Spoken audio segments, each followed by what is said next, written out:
no Ceará, eu que sou, por generosidade dos meus companheiros, não por mérito próprio, presidente nacional dessa sigla, é uma profunda honra, porque aqui está a marca que nós queremos para o Brasil.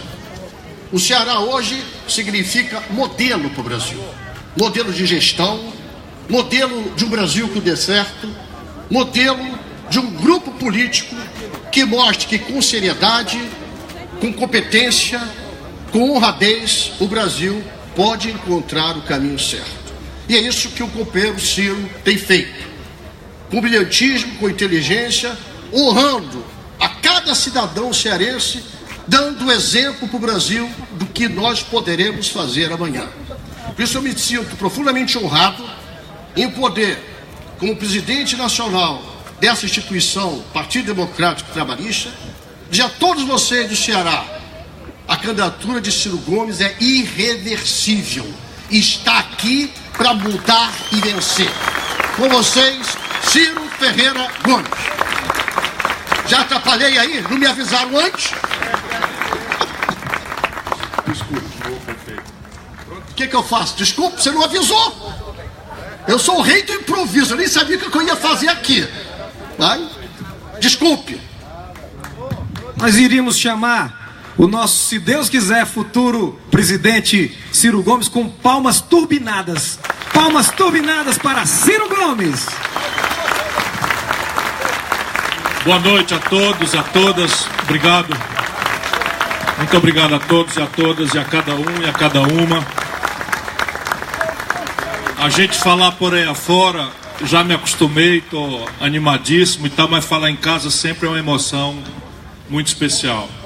E eu quero agradecer, muito comovido, muito fraternalmente, muito comprometido, profundamente agradecido a cada uma e a cada um de vocês, que até com algum sacrifício, né, para ajudar o nosso partido, vieram até aqui. Muito obrigado de coração. Essas coisas é que renovam na gente o sentimento de gratidão e de dever. E onde quer que eu esteja, e que Deus me assine para o futuro, ainda tenho aí, depois dos 60 redondos feitos, eu vou morrer devendo ao Ceará e a vocês cearenses, meus irmãos, minhas irmãs, gente querida. Muito obrigado de coração. Não podendo, como era de meu gosto e meu prazer, mencionar o nome de todos e de todas, eu quero fazer aqui um rapidíssimo protocolo, muito honrado pelas presenças do nosso estimado amigo, governador Camilo Santana. Muito obrigado, Camilo. Quero agradecer a Aunélia, nossa primeira-dama, casal que nos governa, com muito prumo, acerto e sensibilidade. Quero agradecer ao deputado Zezinho Albuquerque, presidente da Assembleia Legislativa. Quero agradecer ao prefeito Roberto Cláudio e a Carolina. Neles agradecendo a todos os deputados e vereadoras e vereadores e deputadas, agradecer ao meu irmão, que é o bom lá de casa, ex-governador Cid Gomes, a quem eu devo mais esse gesto.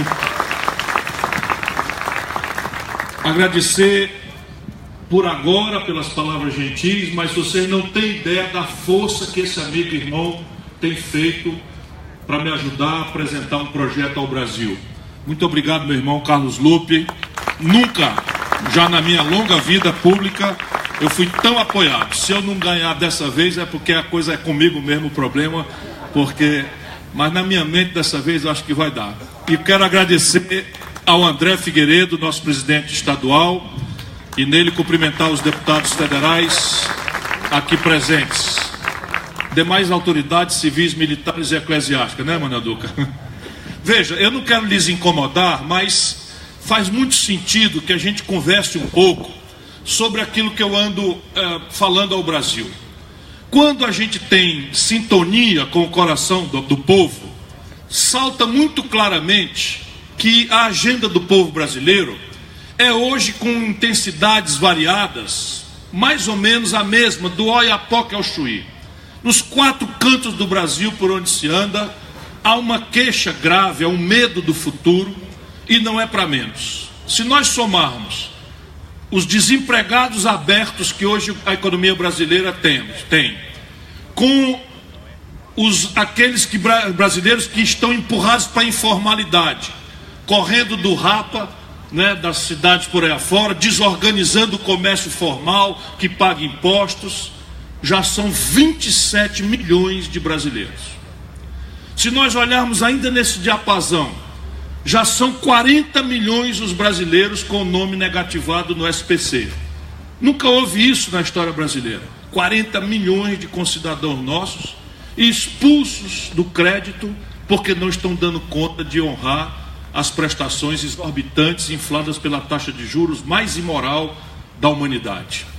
Se nós olharmos pelo ângulo ainda da agenda do coração do povo, o espinho do medo hoje pede, roga, suplica aos políticos alguma coisa que sequer sabe o que de fato seria, para pôr um cabo à violência que generalizou-se, banalizando-se a violência pelo país afora. Nos últimos 12 meses, foram 62.800 homicídios praticados no Brasil. 62.800 homicídios, meus conterrâneos, é mais do que o dobro de tudo que a humanidade viu morrer nos últimos 12 meses em todas as regiões conflagradas do planeta.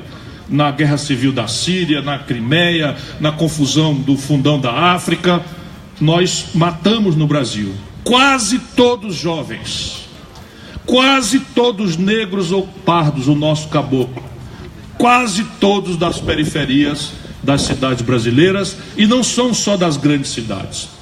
Só no nosso Ceará foram 4.000 e tantos desses homicídios, o que extrapola a nossa proporção na população brasileira. Se nós permanecermos com nosso coração vinculado ao coração do povo, há um grande medo da sociedade brasileira de precisar da saúde pública, porque ainda que por média ela seja até muito mais respeitável, a notícia que a televisão dá só é do desmantelo, da cama de corredor, das dificuldades para o nosso povo. Diante de todo esse conjunto de dificuldades, eu não quero lhes cansar mais do que já fiz, mas eu gosto de recuperar qual é o sentido moral superior da nossa luta. É sintonizar com o coração da população que está sentindo isso que eu estou dizendo. Diante de todo esse desmantelo, o povo brasileiro olha para a política. Para onde mais vai olhar? A humanidade não inventou um robô, uma máquina, um computador que seja capaz de desenvolver um algoritmo e resolver as questões coletivas, comunitárias, fora da política. Ainda não aprendemos isso. Portanto, o povo brasileiro olha para o único lugar que tem que olhar.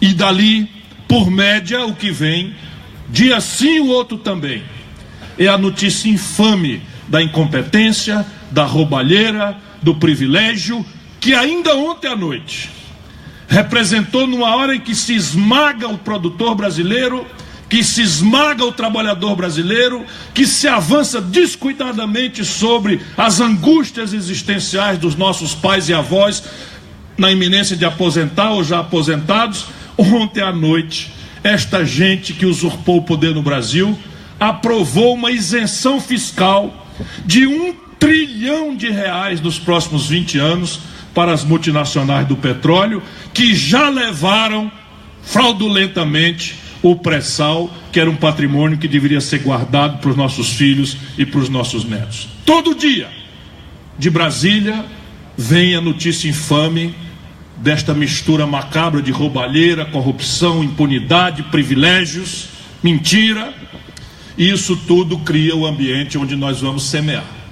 Não é tarefa fácil, não é tarefa simples. Nosso povo está muito vergado por este conjunto pesadíssimo de percepções em relação ao futuro.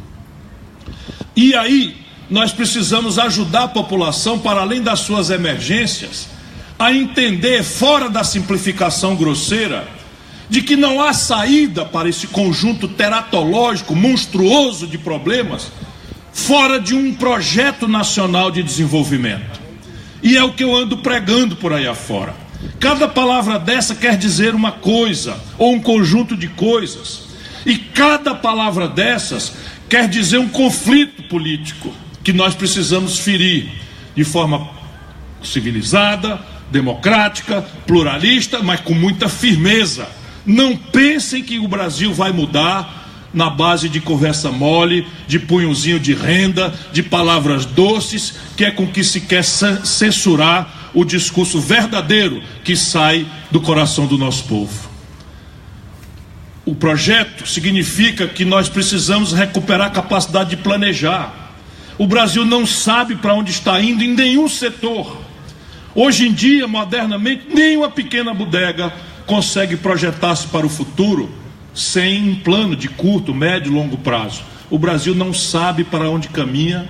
Ninguém no Brasil consegue organizar. Isso vai desde a vida de quem está negativado no SPC até a taxa de formação bruta de capital, que é o nome pomposo que os economistas dão àquilo que é a taxa de investimento doméstico no Brasil.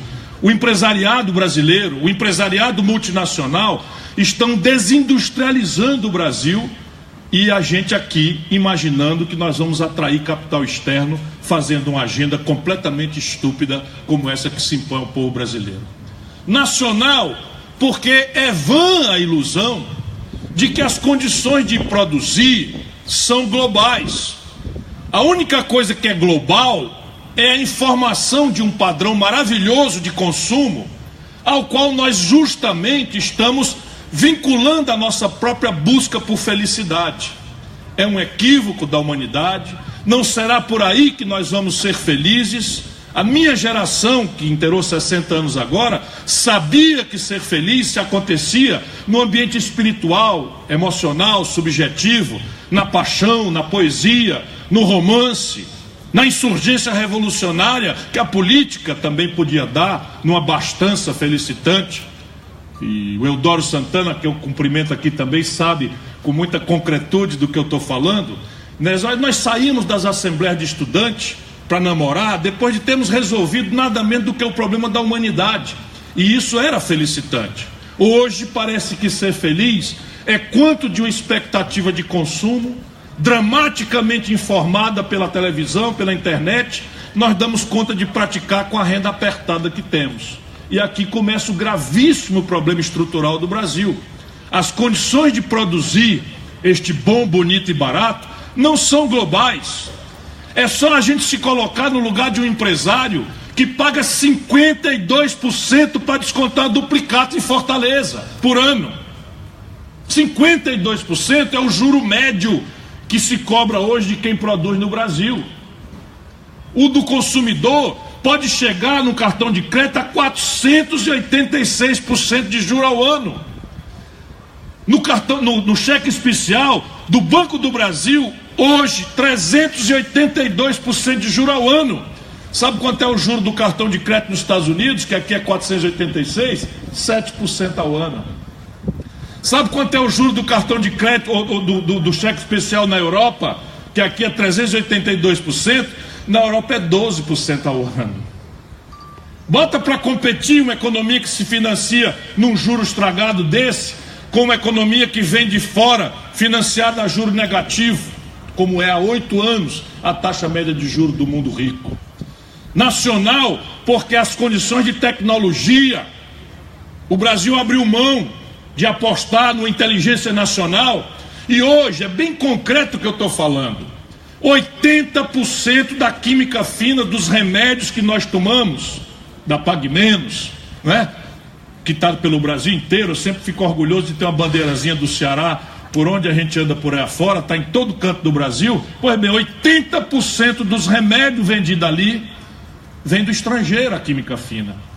Todos os meios de diagnóstico médico, 80% do valor de um carro montado em São Paulo, a parte rica do carro vem do estrangeiro. Toda a informática que a gente usa vem do estrangeiro. Toda a ótica vem do estrangeiro. E assim sucessivamente. Por isso que nós temos que recuperar a ideia de projeto nacional. E terceiro, é muito grave que o país esteja sem desenvolver. E quem duvidar, vamos nos proteger da mistificação ideológica, vamos nos proteger da propaganda, Vamos aos números, porque eles não mentem jamais. Em 1980, meus companheiros e companheiras, gente querida do Ceará, a quem eu tudo devo, e se morrer muito velho, ainda vou morrer devendo, repito de novo. Pois bem, em 1980, que é ontem, eu já estava taludinho aqui em Fortaleza, já era advogado formado, já estava me preparando para ser deputado a primeira vez. Em 1980, o Brasil representava 1% do comércio do mundo, com 130 milhões de habitantes. No mesmo ano, a China representava, com 800 milhões de habitantes, os mesmos 1% do comércio do mundo. Ou seja, em proporção com a população, o Brasil era, em 1980, um país mais rico e mais desenvolvido do que a China. Hoje, o Brasil representa o mesmo 1% do comércio do mundo, e a China já representa 12,5% do comércio do mundo. Alguém quer duvidar? Em 1980, a produção industrial do Brasil era maior do que a soma da produção da China, da Coreia do Sul, da Malásia, do Vietnã e de todos os outros chamados tigres asiáticos. Em 1980, a produção industrial do Brasil dava a soma de tudo que se produzia no leste da Ásia, lá na China e na sua vizinhança. Hoje a China sozinha produz mais de 12 vezes a produção industrial do Brasil. E esse é um problema concreto. De 1980 para cá, o Brasil está crescendo pífios 2% ao ano na economia, na média.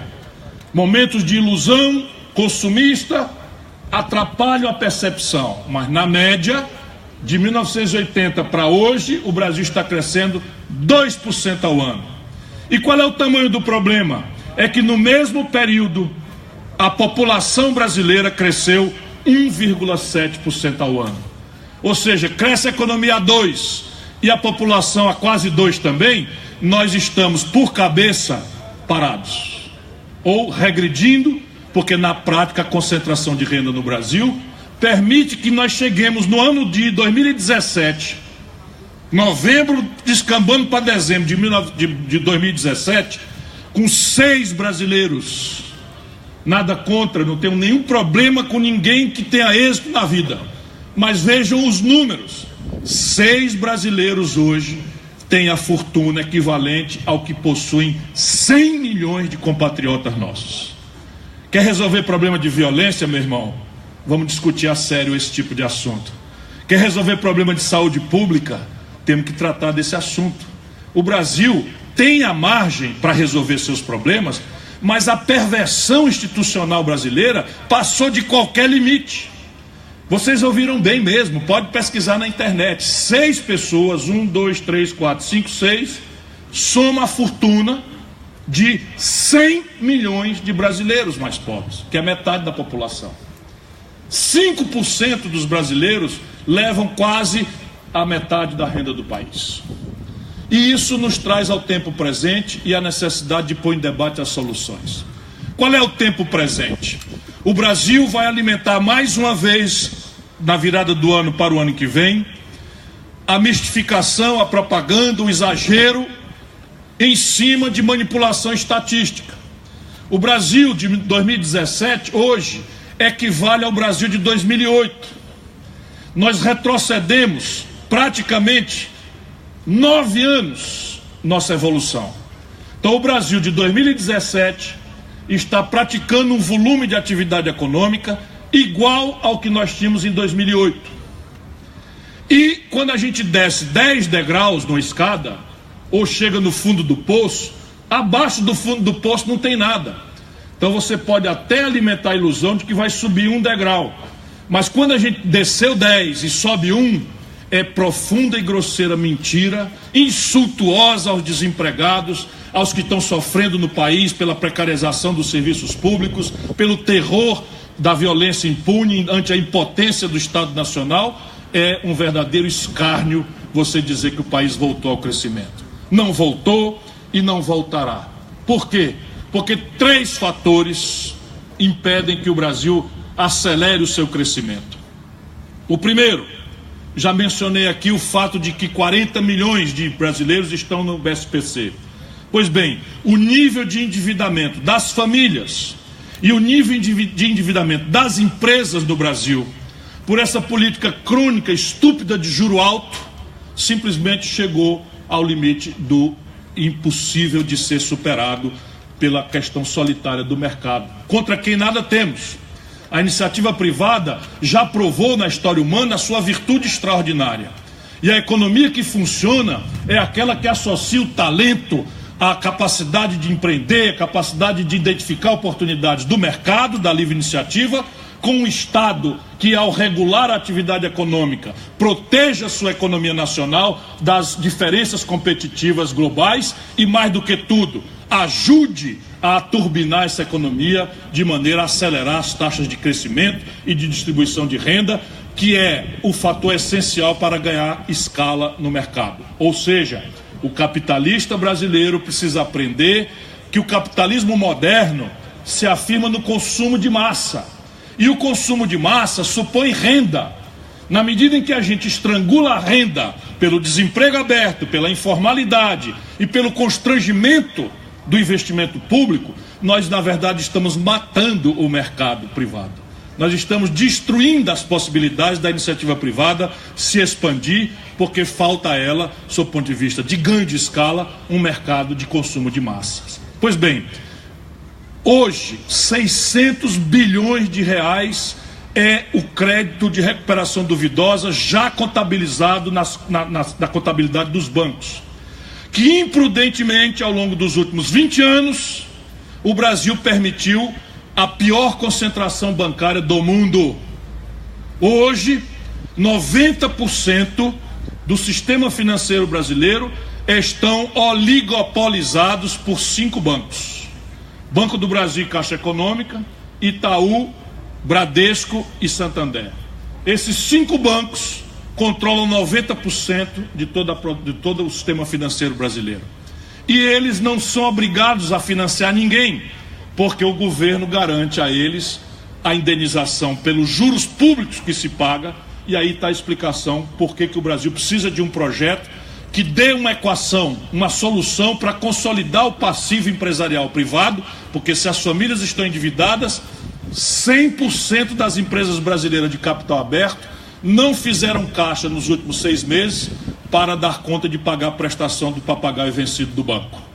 E isto, ou o governo consolida, e nós estamos alinhando algumas propostas para enfrentar, em parceria com a iniciativa privada, a consolidação desses passivos. Segundo, o Brasil está proibido de crescer porque a finança pública colapsou. Hoje, no momento em que eu lhes falo, nos últimos 12 meses, nós estamos com um rombo na conta pública brasileira, o mais alto da história.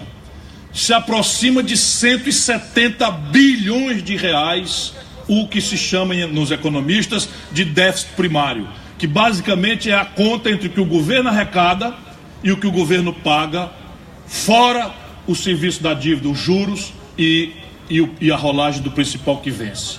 Repare bem, 170 bilhões de reais de buraco na conta do governo, mais algo ao redor de 482 bilhões de reais que vão vencer esses 12 meses. Nós estamos falando agora de 482 mais 170, estamos nos aproximando de fazer conta de trilhão, o que quer dizer que do orçamento do governo, metade é para juro e rolagem de dívida. Se nós quisermos achar uma equação para resolver esse problema, nós não podemos desconsiderar que metade do orçamento é comprometido com rolagem de dívida e juro para banco. 29% da outra metade é a Previdência Social. E 21% é tudo mais: educação, saúde, segurança, moradia, porto, aeroporto, estrada, enfim, tudo que vocês imaginarem representa hoje 21%. O que é que o governo faz? Manda uma emenda à Constituição, congelando por 20 anos os 21%. E deixa livre os 50% e os 29%, porque inalcançáveis pela norma do direito adquirido não ser mutável por lei que anteceda. Quero cumprimentar a vice-governadora Isolda Sela. É uma honra também tê-la nessa audiência tão qualificada de amigos que eu amo profundamente. Portanto, a equação da finança pública brasileira tem que ser trazida ao debate. E aqui a grande questão que esse desequilíbrio está acontecendo não é porque o governo gasta demais. E repare bem, não nos iludamos, o Brasil tem muito gasto fora de qualquer explicação. Nós não temos que amar nenhum gasto. Nós temos que colocar em perspectiva 100% dos gastos. Criticar todos. Colocar para a população saber cada centavo está sendo gasto em quê, se está correta a prioridade, se está correto, se está tendo eficiência, até porque é mortal para uma sociedade que se fala em austeridade, enquanto a notícia da roubalheira se generaliza para todas as hierarquias do poder nacional. Portanto, nenhuma pressa, nenhuma despesa. Mas o que explica a debacle, o que explica o colapso é a despencar da receita pública. Com essa amargura de retração do investimento público, com a amargura do desemprego, com a amargura da inadimplência, com a amargura do emprego precário, nós estamos, por exemplo, na Previdência Social, do dia que o terrorismo de uma reforma mal estudada, o que não quer dizer que não temos que discutir uma reforma, mas mal estudada e tosca como é, já perdemos 2 milhões de brasileiros que estavam na Previdência Pública, escapuliram para a Previdência Privada com medo de terem seus direitos restritos. Ou seja, 2 milhões de brasileiros a mais, no último ano e meio, evadiram-se da Previdência Social, com medo dessa coisa mal estudada, precária, perversa, que se aterrorizou a sociedade. E a receita da Previdência, então, despenca mais profundamente, porque este que se evade, por regra, é o assalariado de classe média mais alta, é o empresário autônomo, esse que começou a deixar de acreditar, e, portanto, a Previdência vai tomar um desequilíbrio ainda mais grave pela estupidez com que se enfrentam problemas complexos como os brasileiros. E, por fim, e isso aqui tem a ver, então, com outro conjunto de tarefas que tem a ver com o manejamento da taxa de juros, que tem a ver com o manejamento da dívida pública, que tem a ver com a mudança do sistema tributário, que tem a ver com o debate de uma previdência moderna, que trate o Brasil como ele tem que ser tratado, nas suas desigualdades. Nós estamos discutindo claramente uma previdência pública de até um salário mínimo, que seria da Seguridade Social, extinta qualquer contribuição, e a partir daí garantir uma previdência mínima para os salários intermediários e um regime de capitalização para as rendas maiores. Eu não quero lhes cansar, mas é só para dizer que nós estamos estudando com detalhes como equacionar essa segunda razão do colapso do desenvolvimento brasileiro. E por fim, para não lhes cansar muito mais do que já fiz, o Brasil está proibido de crescer porque o nosso modo moderno de consumo, aquele que eu já mencionei, refere-se a um padrão de consumo que nós crescentemente perdemos a condição de empreender. Resultado prático, qualquer crescimentozinho modesto que seja, como os 2% médios que aconteceram pela última vez em 2013 e pode chegar perto de acontecer no ajuste estatístico da saída do fundo do poço, do degrau de volta dos 10 que descemos, nós podemos chegar a 1,7% de crescimento no ano que vem, que será uma propaganda monstruosa de que o Brasil acertou a mão. Pois bem, basta isso e o Brasil apresenta um desequilíbrio monstruoso nas suas contas em dólar com o estrangeiro. E aqui cabe uma explicação para que todos nós ajudemos o nosso povo a entender. O dólar é um preço que mexe com todos os outros preços da economia. E isso a grande mídia não quer que o povão domine, sendo um assunto dramaticamente simples. Por quê? Porque a gente não compra dólar, mas a gente come pão. Se calhar no domingo a gente come uma pizza. Pois bem, pão e pizza é trigo. E o Brasil não produz trigo com suficiência para o nosso abastecimento. Resultado, para abastecer de pão e de pizza o Brasil, nós precisamos comprar trigo do estrangeiro. E tudo que você compra do estrangeiro você paga com dólar. Se o dólar sobe, o preço do pão imediatamente sobe. A gente não compra dólar, mas o povão anda de ônibus. Ônibus é uma variável imediata de diesel, o preço da passagem. E o Brasil adotou a estupidíssima política de exportar petróleo bruto barato para o estrangeiro e importar derivados de petróleo refinados no estrangeiro. Aí está uma evidência do checho que nos deram aqui no Ceará.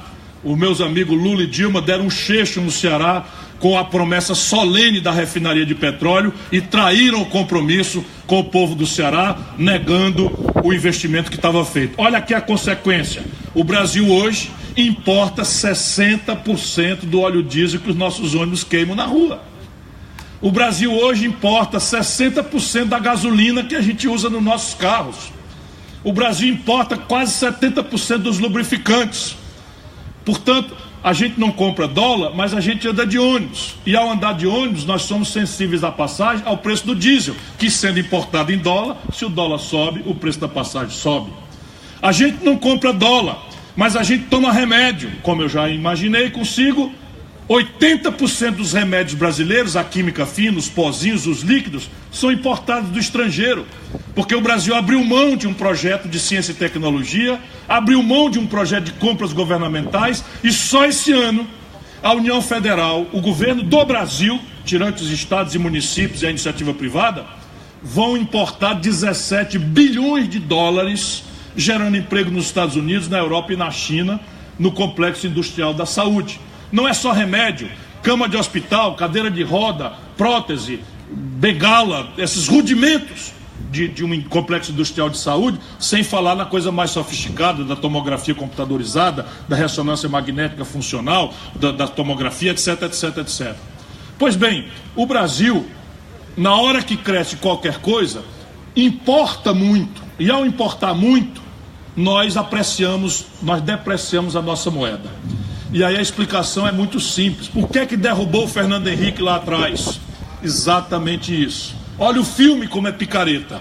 O Fernando Henrique, cessado o imposto inflacionário, financia um padrão de consumo da população, a produção não acompanha, porque nós não temos compromisso com o desenvolvimento do país, e a gente passa a importar. Quando a gente importa muito, não tem o dólar para pagar, chega uma bela hora, normalmente depois da eleição, o país quebra. Como é que um país quebra? Diferente de uma loja ou de uma fábrica que fecha a porta, um país não fecha a porta, um país é uma instituição permanente. O país desvaloriza a sua moeda em comparação com o dólar, que é a moeda de referência internacional. E aí, como eu tento demonstrar nos auditórios, e vocês vão me ajudar a explicar para o povão, porque isso aqui é chave para a gente entender a virada que o país precisa, que nós, ao desvalorizar a moeda nossa, a gente tira o povo da jogada. Vou dar um exemplo prático. Quando o Fernando Henrique vai para a reeleição, a gente precisava de R$1 para comprar $1 de trigo. Quando acaba a reeleição, ali em janeiro, fevereiro de 99, nós passamos a precisar de R$2,30 em 60 dias da posse do novo mandato para comprar o mesmo dólar de pão de trigo. Resultado, o povão ficou com metade, menos da metade da capacidade de comprar que tinha na véspera da eleição, zangou-se com muita raiva e nunca mais eles ganharam eleição no país. Na data, o PT criou um movimento Fora FHC e o Lula, que era presidente do PT, eu rio para não chorar, assinou um pedido de impeachment do Fernando Henrique e foi entregar na mão do então presidente da Câmara, eu me odeio quando eu lembro dessa história, Michel Temer. Vocês imaginam um negócio desse? O Lula foi entregar para o Michel Temer, que era braço direito do Fernando Henrique. Naturalmente o Michel Temer, braço direito do Fernando Henrique, mandou aquilo para a gaveta e enfurnou. E eu dizia, Lula, não faça isso, meu irmão. Nós somos amigos há muitos anos. Não faça isso, porque remédio para governo ruim não é impeachment, não é interromper a democracia. Na hora que você faz uma coisa dessa, amanhã vem um deles e vai fazer conosco. Isso eu escrevi, não é uma coisa que eu possa dizer hoje, não tem artigo escrito, tem o diabo, que o problema do cabo ficar velho é que não é que é profeta, é porque o filme fica meio velho e meio antigo. Pois bem, o que derruba a Dilma? Olha o filme. Quando o Lula toma posse, no primeiro mandato, eu estava junto ajudando, a taxa de câmbio do Brasil era valor presente, Roberto, R$9,20. Ou seja, se fosse hoje o dia da posse do Lula, nós estávamos precisando de R$9,20 para comprar $1 de remédio. Quando o Lula entrega para Dilma, estava R$1,75 precisava de R$1,75 para comprar o mesmo dólar de remédio. Ou seja, quando o real se desvaloriza, a gente empobrece. Quando o real se valoriza, o inverso acontece. Então eu precisava de R$ 9,20 para comprar um dólar de passagem de ônibus, quando o Lula tomou posse. Quando ele entregou para a Dilma, eu precisava de R$ 1,75 para comprar o mesmo dólar de passagem de ônibus. Ou seja, a população passou a poder comprar quase 4 vezes mais durante o período Lula do que comprava no final do governo Fernando Henrique. E ficou feliz. Por que o desequilíbrio não explodiu? Por que a conta do consumo felicitante, que todo mundo ficou muito alegre, que tende a gratificar com razão o governante do dia? Porque a China, saindo do 1% para 12,5% no período, bombou o mercado comprando com preços artificialmente altos aqueles produtos tradicionais da balança de pagamentos do Brasil. Por exemplo, quando o Lula entregou o governo para Dilma, nós estávamos vendendo uma tonelada de minério de ferro por $190. Quando a Dilma foi derrubada, a mesma tonelada estava sendo vendida por $38. Quando o Lula entregou para Dilma, nós estamos vendendo um barril de petróleo do pré-sal por $110. Quando a Dilma foi derrubada, o mesmo barril estava sendo vendido por 30. Ou seja, o Lula atravessou o desequilíbrio porque os preços dos produtos tradicionais brasileiros estavam numa alta exorbitante e mascararam o desequilíbrio na nossa conta em eletroeletrônica, em carro, em química fina, esses produtos industriais totais. Quando a Dilma assume, o que acontece na virada do mandato? Esses preços caem e a taxa de câmbio, que estava a 1,75 quando ela tomou posse, vai em 60 dias para 4. Resultado, a população sente que perdeu metade da capacidade de consumir.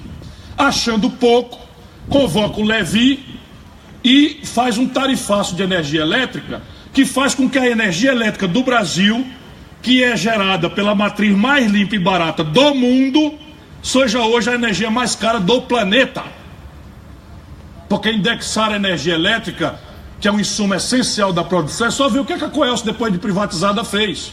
A energia elétrica no Brasil cresceu 120% acima da inflação no período, depois da privatização.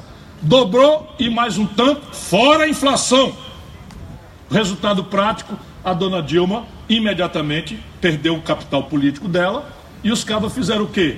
Um movimento fora Dilma, um movimento de impeachment, só que dessa vez o Michel Temer, que era braço direito de Fernando Henrique, impudentemente escolhido para a linha de sucessão, né, vice, com Eduardo Cunha, quem se tinha entregue Furnas para roubar e subornar os deputados, encaminha o impeachment e aqui está o conjunto de tragédias do Brasil. Bom, chegamos então ao ponto em que o Projeto Nacional de Desenvolvimento tem que resolver essas 3 grandes questões. E aqui estão as pistas dela. Primeiro, o endividamento das famílias e do setor empresarial. Segundo, a equação do financiamento do setor público. E terceiro, e aqui no Ceará, por exemplo, graças a esse talento extraordinário que é o Mauro Benevides Filho e a liderança do Cid e do Camilo, nós estamos a situação mais equilibrada do país. Mas aqui o controle da conta pública exclui o gasto com saúde, exclui o gasto com educação, exclui o investimento. Aqueles 21% lá que o Temer está fazendo simplesmente vão detonar a economia do Brasil e o gasto por cabeça vai declinar em segurança, em saúde e educação. Evidentemente nós não vamos aceitar isso. Mas como o Brasil ainda cresce 1,7% ao ano a população, se eu digo que o investimento está congelado por 20 anos, o que vai acontecer? O investimento por cabeça vai cair, na hora que há um drama de colapso das estruturas de saúde de violência, especialmente no país. E por fim, a nova matriz, não é, de desenvolvimento do país tem que caminhar para a reindustrialização. Olhem o número. Em 1980, 30% da riqueza brasileira saía da indústria. Hoje, 8% da riqueza brasileira sai da indústria. 8%. Voltamos ao padrão de 1910, meu caro Salmito. Voltamos ao que éramos em 1910. E o grande problema é que minério de ferro, petróleo bruto barato, milho e soja não paga computador, química fina, eletroeletrônica, celular de última geração. Portanto, nós temos que entrar numa dinâmica de industrialização e as pistas estão dadas. O complexo industrial do óleo e gás, o complexo industrial da saúde, que eu já mencionei, o complexo industrial do agronegócio, o complexo industrial da defesa. Esses 4 complexos têm que ter um condão de superar o desequilíbrio, estabilizar a taxa de câmbio e fazer com que nós entremos num ciclo de crescimento em que toda e qualquer tensão inflacionária seja administrado por outras ferramentas que não o tiro mortal de taxa de juros que está destruindo as contas públicas e destruindo o tecido produtivo brasileiro. Eu acredito nisso.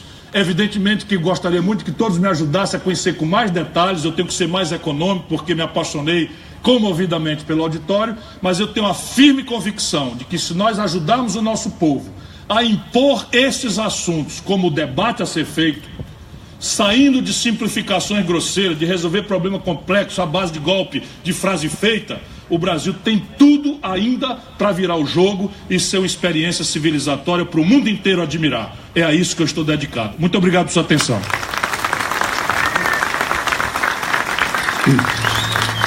O nosso Ciro Gomes vai ficar agora aqui à disposição das senhoras e senhores.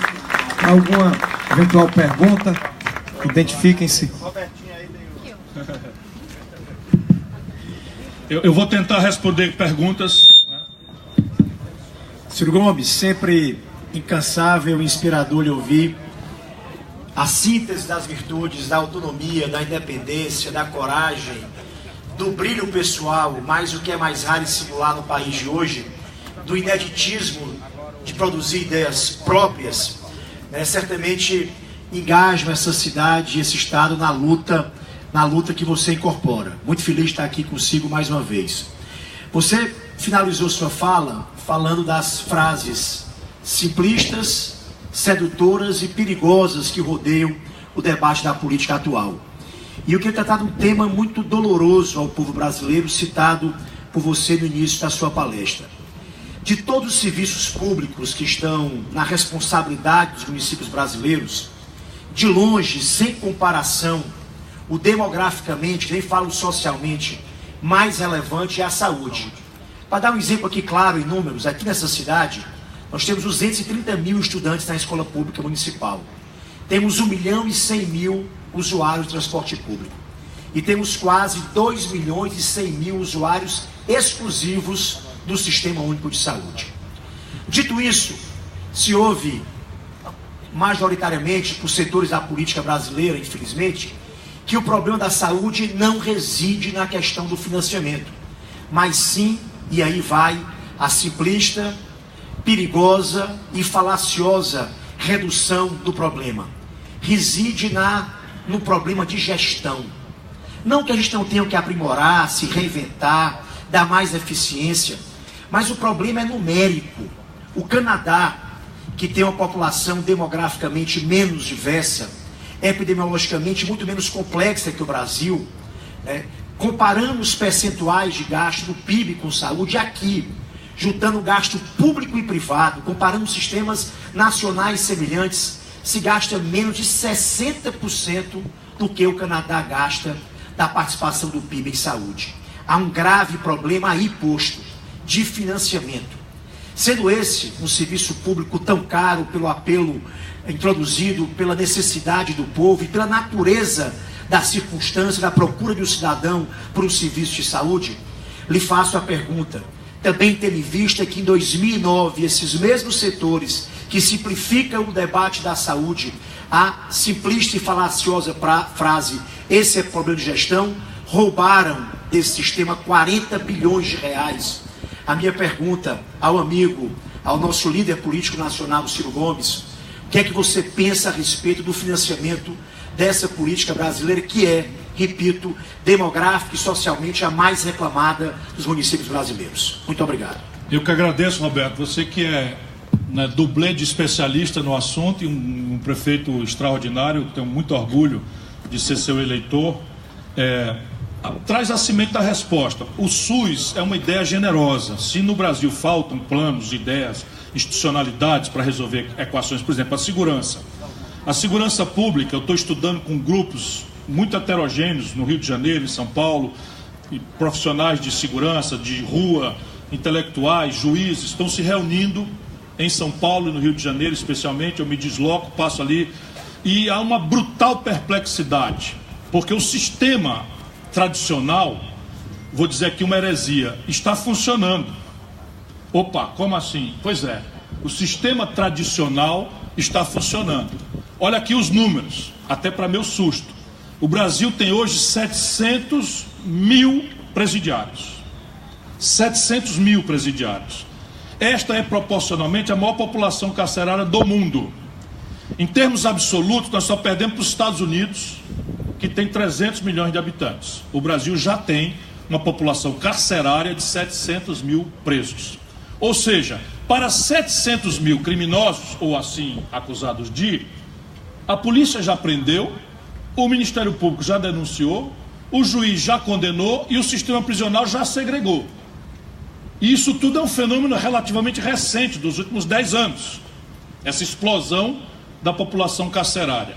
E no mesmo período, a taxa de homicídios no Brasil sai de controle completamente. E os assaltos, que são o roubo que mais assusta a classe média, também exponencialmente explodiram. Portanto, a grande discussão aqui é que o sistema tradicional não está respondendo. E a partir daí é uma brutal perplexidade, né? Defende-se que 1/3 desses presos foram jovens apreendidos em flagrante pela polícia, portando pequenas quantidades de droga. E que se, dizem essa corrente, dizem os adeptos dessa corrente, nós descriminalizarmos o uso de pequenas frações, 1/3 da população carcerária sairia do processo, livrando a penitenciária. Outros dizem, aonde isto aconteceu, ou seja, a legalização, aumentou. A experiência mais recente é do Uruguai, onde aumentou, né, o problema, depois da descriminalização. Portanto, o que eu quero dizer, sem fugir da pergunta, é que o SUS, enquanto a segurança é uma perplexidade, eu vou botar a mão nisso, eu vou assumir, porque o fato é que a União Federal não quer nada a ver com isso, não se mete, não inova, não bota dinheiro, não assume responsabilidade com absolutamente nada. E eu pretendo botar a mão de ferro nesse assunto de segurança pública. Mas, até achar o conceito, o caminho, eu ainda vou consultar muita gente e arbitrar na minha cabeça, né, o que é que parece o razoável. Na saúde, não. Na saúde, parece que nós achamos um desenho institucional que merece ser preservado.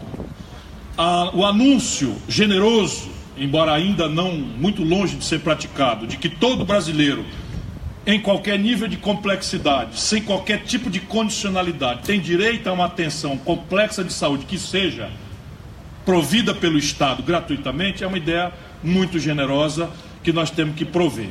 Porém, o dado é que o desfinanciamento da saúde, eu tive o privilégio de servir ao Ceará também como secretário de saúde, sob a liderança do CID. Nós montamos aqui uma rede de saúde em que o CID, no governo dele de 8 anos, faz com que o Ceará duplique a quantidade de leitos públicos no Ceará. Então o CID, nos 8 anos de governo dele, duplicou a quantidade de leitos que o Ceará tinha. Porém, na mesma época do CID, governador, que duplica os leitos, o Ceará perde a mesma quantidade de leitos que o governo do Estado criou. Como? Desde 2003, que os leitos conveniados estão congelados nas tabelas de procedimento. Então, qual é a dúvida de que tem um processo de desfinanciamento? A saúde no Brasil nunca foi capaz, a rede pública sozinha, de enfrentar a demanda dessa natureza, universal. Portanto, a rede conveniada sempre cumpriu um papel essencial que a gente conhece aqui. Hospital dos Acidentados, Santa Casa, como é que chama aquele Sarto? Socorro? Aquele ali do... Pronto Médico, aquele outro lá da Barra do Ceará. Luiz de França da infância. Aquele outro ali que eu comprei os leitos lá, meu nome? Fernandes Távora e tal. Então, esses hospitais todos praticamente fecharam. O Curadars, o outro lá, dos Batistas, o Hospital Batista, né? Todos esses hospitais definharam porque a conta do financiamento simplesmente foi congelada. A tabela de procedimento está congelada desde 2003. E o investimento, por exemplo, que o Ceará fez, o Camilo está agora com esse pepino. Nós fizemos hospitais terciários de altíssima complexidade no Cariri, na Zona Norte, em Sobral, e ali na região de Quixeramobim, e estamos avançando para fazer outro em Limoeiro, né? e outro mais na região metropolitana. A União simplesmente não chega. Você está duplicando o IJF, o investimento é fácil de fazer. Agora, você para rodar um hospital terciário da complexidade do de Sobral, você gasta 100 milhões para montar o hospital e equipá-lo, e gasta 90 para rodar por ano.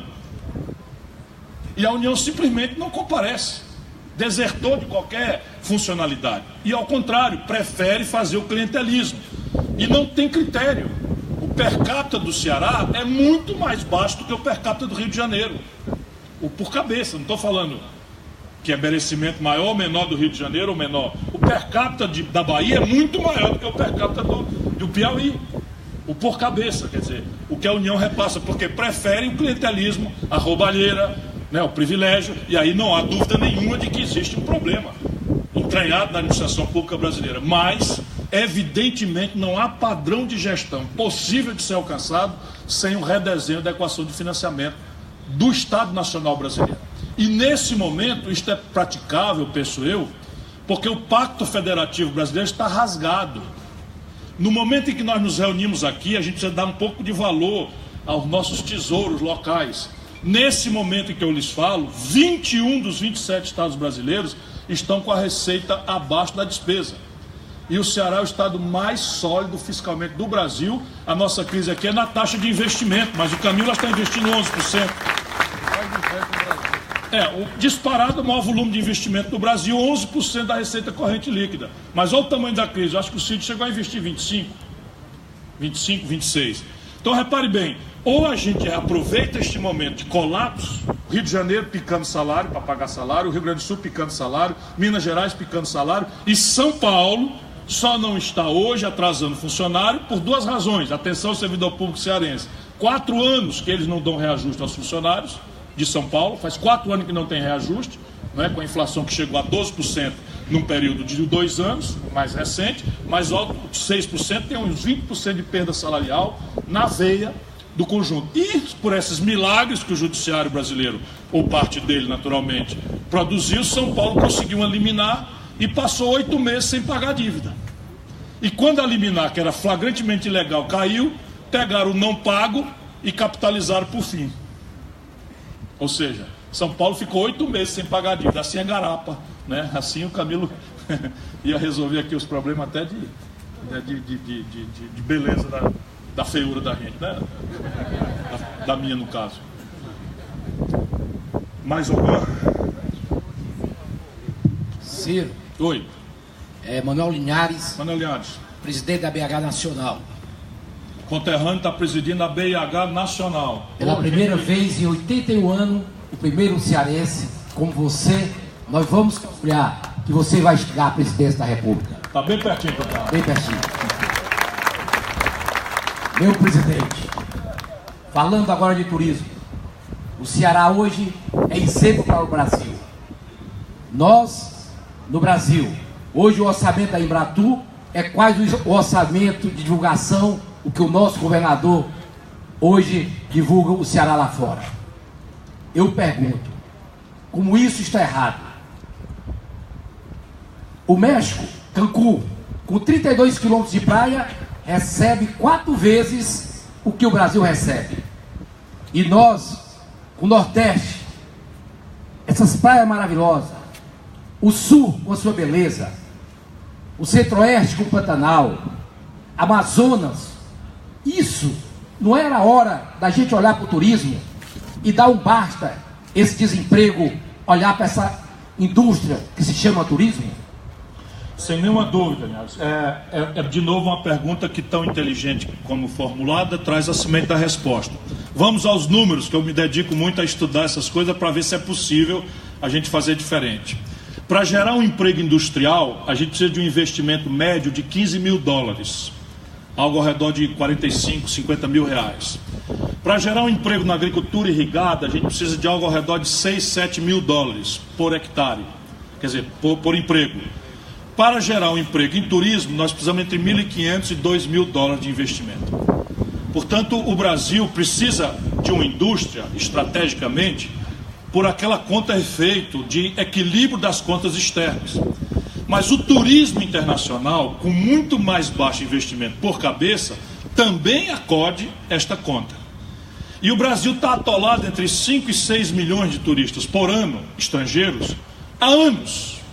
Porque não há nenhum profissionalismo, não há a percepção sequer do potencial extraordinário disso.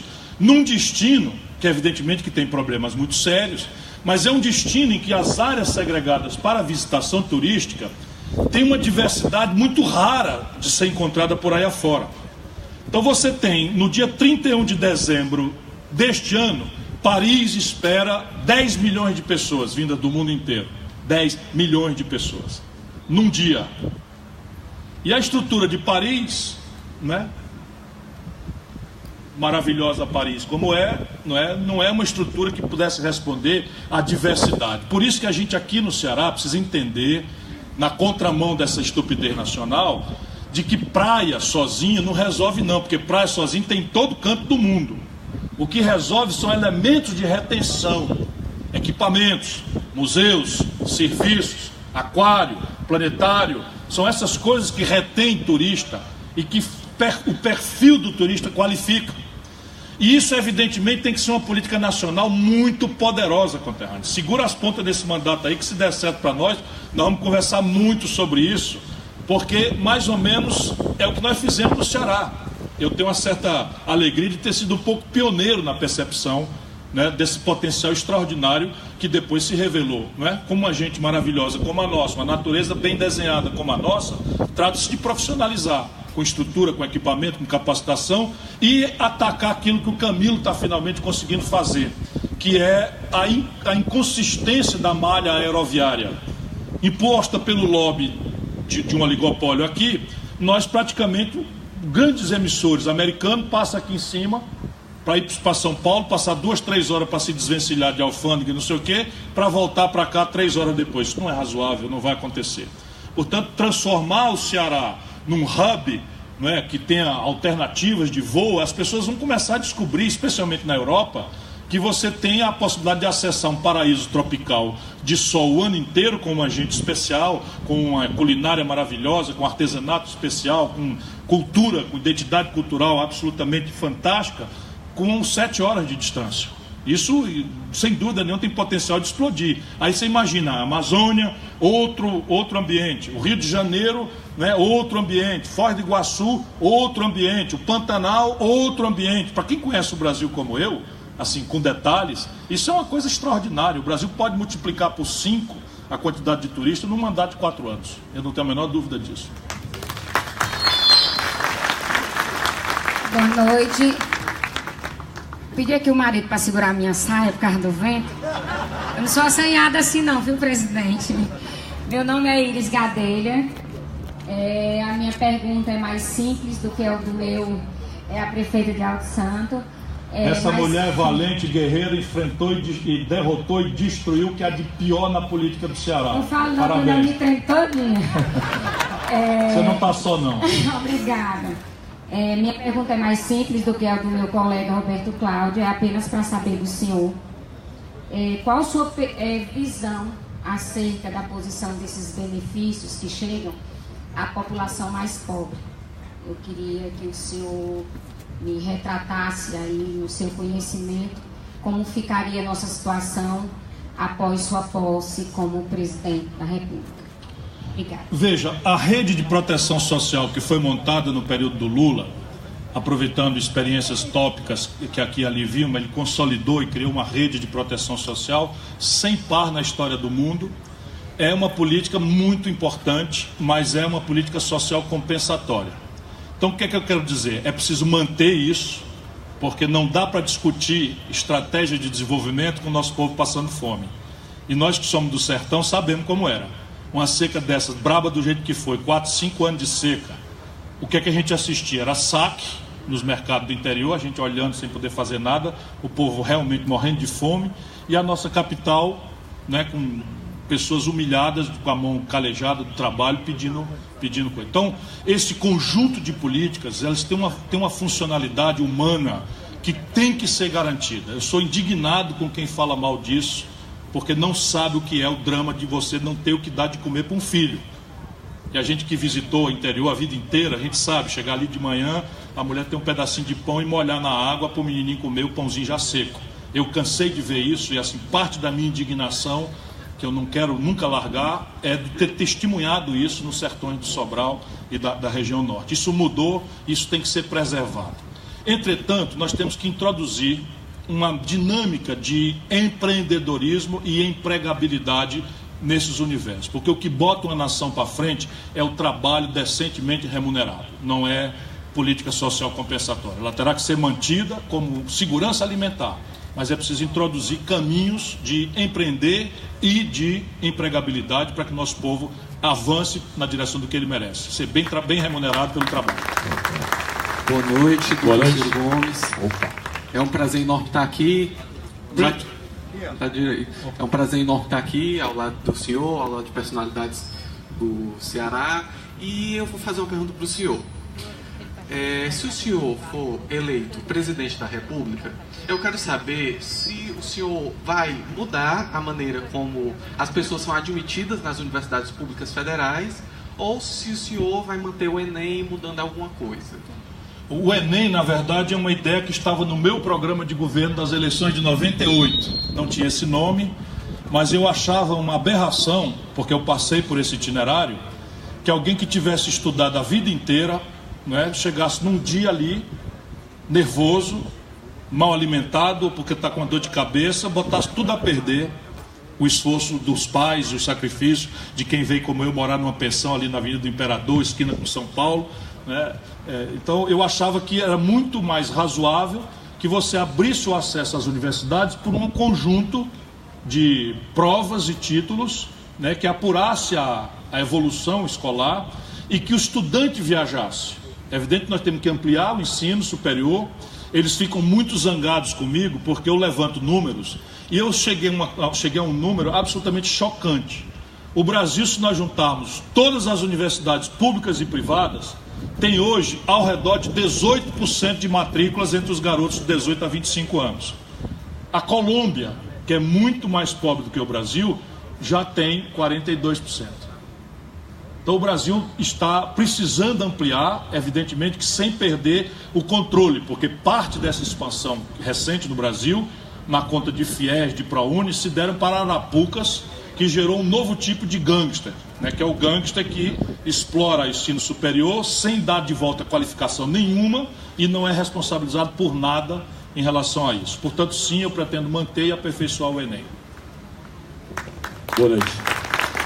Preto Zezé das Vagas, honrado pela sua presença, meu irmão. Obrigado, irmão. Eu acho que o Ceará tem algumas coisas que nos desafiam, né? Assim, a gente tem, somente nessa área, você está apostando muito numa agenda negativa. Eu acho que o Ceará tem muito avanço na educação, nós temos na política pública de juventude maior investimento, está vindo mais 2 PUCAs aí agora, nós temos muita coisa que avançou, mas um dos desafios que eu estou percebendo, Ceará, que está crescendo um clima, que aí é ruim para a gente discutir política, que é um clima de medo, principalmente nos territórios mais vulneráveis, né? E a gente tem visto no mundo que o que tem diminuído esse medo e aumentado a convivência comunitária tem sido a melhoria de infraestrutura urbana. Só que na contramão desse processo, o que nós estamos vendo é uma receita grande sendo gasta numa militarização da vida social, que não tem reduzido nem o homicídio, nem tem melhorado, garantido essa convivência comunitária. E o reflexo é que grande parte da sociedade está sendo ganha por uma lógica de justiça com as próprias mãos, daí o crescimento, principalmente nos jovens, da ideia de pena de morte, de sanguinidade penal, de se armar, que é o que está preocupando a gente hoje, e me preocupa muito porque as políticas elas não dialogam, e a gente está vendo no Brasil inteiro, de ponta a ponta, o aumento, principalmente no Nordeste, apesar das melhoras sociais, econômicas, o aumento mais ainda do recrudescimento, do aumento da população carcerária. No Ceará nós temos uma curva perigosíssima, que não só é reincidência, mas agora uma nova curva de novos jovens entrando para dentro do crime, que aí é mais preocupante ainda, e com esse advento agora dos grupos que disputam territórios. A gente fez agora, mandei até um vídeo para o Roberto, feliz pra caramba, ele estava no Pantanal, esse final de semana terminando a Taça das Favelas, e levamos 52 times de todos os bairros de Fortaleza e não teve conflito. E uma das coisas que a gente discutiu lá no território, com o comércio, através da Areninha a gente montou comércio, cultura, esporte, juventude, mas principalmente a ativação dos círculos comunitários do território. Eu quero saber qual é a sua proposta para o Brasil, como é que a gente vai enfrentar a onda de medo e incluir essa juventude invisível nessa roda da discussão política. Você tem uma discussão aí que é de fundo, que eu estou circulando nos meios universitários do Brasil e do estrangeiro, e eu sinto, e eu até mencionei rapidamente aqui, mas basicamente, olhando a experiência do Ceará e a de Sobral, e essa perplexidade, porque todo o manual de fazer tradicional foi feito. Aqui o efetivo o quê? Duplicou da polícia? O efetivo duplicou salários, né? O nível de concursados de nível superior já passou da metade da polícia. Nova academia de polícia, nova estrutura de presídios, Hilux, carros com estrutura para trabalhar, material, pistola, arma e não sei o que, o diabo, e não deu, não está produzindo resultado. Por isso que eu ando me consultando com especialistas. Eu acho que você tem duas coisas aqui para separar. Uma é uma questão de fundo, que é uma coisa que vai demorar, mas que é preciso começar agora. E a pergunta do amigo já indicia essa compreensão. É um esforço de reespiritualização da nossa juventude. Um esforço de reespiritualização, não estou falando de religião. Mas hoje, basicamente, esse menino, ele é egresso de um lar destruído, chefiado por uma mulher que tem que trabalhar e que não acompanhou a primeira infância. Por essa pesquisa que a Assembleia fez, o Ivo com o Roseno, Renato Roseno, a primeira notícia de droga e de arma ele tem em casa, mas basicamente ele tem um desapreço pela vida, porque ele refere o êxito social dele, os símbolos de aceitação dele pelo grupo, a namoradinha vai gostar dele ou não vai, se ele portar esses elementos simbólicos do consumo. E a vida real, cruel como é, nega a ele isso. Portanto, a vida para ele é uma humilhação persistente, que gera nele um antagonismo com o comunitário, com o social. E isso é um esforço que você tem que fazer. Não será mais, enfim, ao modo da família tradicional, mas é preciso que o setor público, os artistas, os estetas, os intelectuais, os operadores da vida comunitária, como você, que é presidente da Central Única de Favela do Brasil, essas pessoas temos que nos reunir e tentar manualizar isso em cima de experiências concretas, que eu também não acredito, porque se fosse negócio de bater, espancar e levar preso arbitrariamente, resolver esse problema, o Brasil era os países mais tranquilos do mundo. Desses 60 mil homicídios, metade a polícia que fez. E nem estou condenando a polícia não, porque a sociedade está exigindo, o outro lá está com uma arma também, mas enfim, é uma coisa que não será resolvida a golpe de frase feita, e nós temos que denunciar pesadamente aqueles que querem usurpar esse sentimento de angústia correto do nosso povo, achando que tem solução fácil, tem atalho, tem simplificação grosseira para fazer. E a outra grande questão é uma agenda pragmática. Então eu estou discutindo concretudes. Por exemplo, estão me dizendo que o inquérito policial é uma redundância, e eu me lembrei como advogado que de fato pode parecer que seja mesmo. Porque você faz o inquérito policial, ouve todo mundo, manda para o Ministério Público representa, e a Justiça, na instrução criminal, refaz tudo. Aí você tem 60%, 50%, 60% dos presos sem culpa formada. Né? Quando o judiciário fica repicando coisa. Então você pode e deve fazer algumas simplificações grosseiras. Né? Essa coisa das facções, você tem que ter uma política muito mais drástica. O Camilo Santana conseguiu na Assembleia do Ceará, que tem nos ajudado muito, uma lei que proibia torre de celular no entorno dos presídios. Pois bem, o Supremo Tribunal Federal declarou a lei inconstitucional. E aí o camarada está preso e comandando o crime de dentro da cadeia, mandando queimar ônibus, atirando em delegacia, matando o policial que cumpre o seu dever. Isso não é razoável. Nós precisamos endurecer também, se não com a meninada, endurecer com essas facções. Tem que endurecer mesmo, para valer, mas é segregando, não é com negócio de tortura, nem simplificações grosseiras, porque isso também não resolve nada. Aplausos turbinados para Ciro Gomes. Mais uma vez, Deus lhes pague. Muito obrigado por tudo, especialmente pela presença, mas muito obrigado também. E desculpem aí, a gente procura fazer as coisas de forma transparente. Muito obrigado a todos de coração. Gostaria de convidar o governador